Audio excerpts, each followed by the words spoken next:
सम्मानित मुल्क के मालिकों, मैं बौद्ध भिक्षु सुमित रतन अपनी पूरी टीम के साथ पहुंचा हुआ हूं जबलपुर, जिसे मध्य प्रदेश का बहुत हरा भरा साफ सुथरा शहर माना जाता है।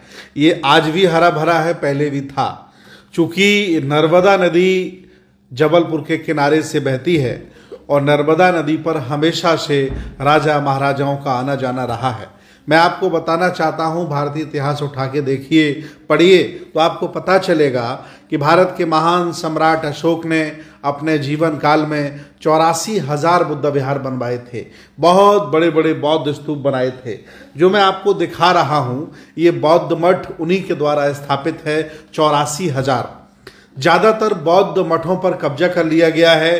कुछ जमींदोज हो गए हैं, कुछ टूट गए, खराब हो गए हैं, लेकिन ज़्यादातर अभी भी कहीं ना कहीं वो देखे जा सकते हैं। उनमें जो लगी प्रतिमाएं, उनमें जो बने चित्र, उनकी जो कार्बन रेटिंग हुई है ईंटों की, और उनका जो नक्काशी डिज़ाइन है वो बिल्कुल बौद्धकालीन है, सम्राट अशोक के ज़माने का है। जब भी आपको कभी भी जबलपुर जाने का मौका मिले तो आप भेड़ा घाट, जबलपुर के बिल्कुल नज़दीक, ये बहुत अच्छा बौद्ध मठ है। इसके अंदर बौद्ध भिक्षु भी रहते हैं। भारतीय पुरातत्व सर्वेक्षण के अनुसार इसके पास 25 एकड़ जमीन है, लेकिन आसपास के सामंती, जातिवादी और मनवादी लोगों ने कब्जा कर लिया है और आए दिन बौद्ध भिक्षुओं को वो जान से मारने की धमकी देते हैं। हमारे द्वारा जबलपुर के डीएम, शासन प्रशासन को भी सूचित कर दिया गया है। शासन प्रशासन ने नोटिस भी जारी कर दिया है। ये बौद्ध मठ अपने आप में एक बहुत बड़ी विरासत है। कई जगह धम्म लिपि में लिखा है, कई जगह हाथी और उस जमाने के शेर अंकित हैं, और बौद्ध भिक्षुओं का आना जाना, उनका मेडिटेशन करना यहाँ लगा रहता था। आज भी वहाँ बौद्ध भिक्षु रहते हैं। जबलपुर के जितने भी बौद्ध उपासक हैं, अम्बेडकरवादी हैं, बुद्धिस्ट हैं, मानवतावादी हैं, संविधानवादी हैं, वो साल में एक बार यहाँ जाते हैं। बड़ा सा आयोजन होता है और बौद्ध भिक्षुओं को यथासंभव सहयोग करते हैं। आप देखेंगे बहुत सुंदर नर्मदा नदी बह रही है, बहुत सुंदर पानी है, बिल्कुल किनारा है, लेकिन चूंकि जंगल हो गया है, उसका रखरखाव नहीं है, देखभाल नहीं है, इसलिए स्थिति बौद्ध मठ की बहुत खराब हो गई है। मैं निवेदन करूंगा भारत के सभी जिंदा जागरूक लोगों से कि जो विरासत की रक्षा नहीं करते, जो पूर्वजों की संस्कृति की रक्षा नहीं करते, उन्हें भी एक दिन मिटा दिया जाता है।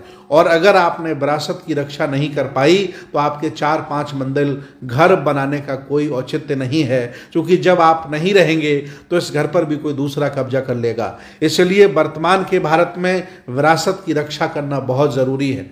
भंते जी मेरे द्वारा उन्हें कह सकते हैं कि मेरे द्वारा भंते जी को बहुत साहस दिया गया, ताकत दी गई कि आप डटे रहिए, इस लड़ाई में हम आपके साथ हैं। मैं आसपास के सभी जनपदों से, आसपास के उपासकों से निवेदन करता हूं कि बीच बीच में वो वहाँ जाते रहें, ताकि भंते जी का मनोबल बना रहे। क्योंकि आसपास के सामंती लोगों ने, आसपास के धनवान लोगों ने, जातिवादी लोगों ने जमीन को कब्जा कर लिया है, और वो आए दिन बौद्ध भिक्षुओं को वहाँ से भगाने की धमकी देते रहते हैं। ये जगह बहुत सुंदर है। अगर भारतीय पुरातत्व सर्वेक्षण और हमारा संघर्ष 25 एकड़ जमीन अगर संरक्षित हो जाती है तो ये अपने आप में बहुत खुशी की बात होगी, और बहुत बड़ा जबलपुर में ये स्थान आगे चल के बन सकता है। मेरा निवेदन है सभी बौद्ध उपासकों से कि आप जब भी कभी जबलपुर जाएं तो बौद्ध मठ को जरूर देखें। बौद्ध मठ बहुत अच्छा है, बहुत सुंदर है। धन्यवाद। आपकी जय हो, आपका मंगल।